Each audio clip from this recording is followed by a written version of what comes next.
The full ferocity of Hurricane Sandy as it battered the coast. The winds at maximum strength, the ocean whipped up into a storm surge, and it lasted for hour after hour. As the floodwater rises, car alarms are being set off. New Jersey bore the brunt of the onslaught. This was the town of Hoboken. This amateur footage shows how at this stage there was still some power, but floodwaters were filling the streets. First morning after Hurricane Sandy strikes Hoboken. And the same scene by daylight. The place paralysed after the storm surge had swept inland, far more extensively than forecast.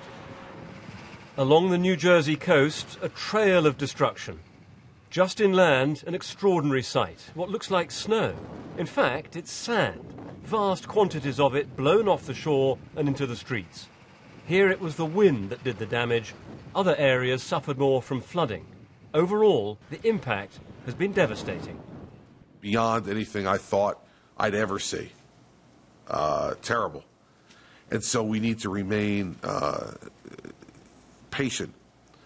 Let the waters recede, and then we can go in and make a full assessment about rebuilding that area of the Jersey Shore. But it is a devastating sight right now.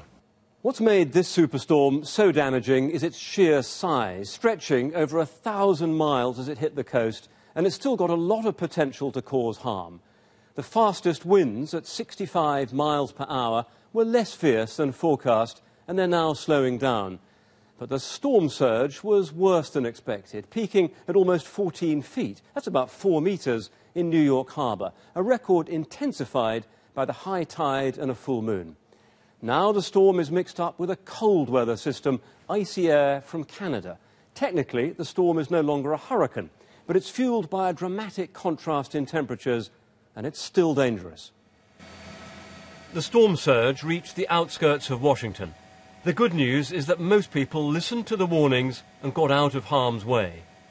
But this is a natural disaster on a vast scale.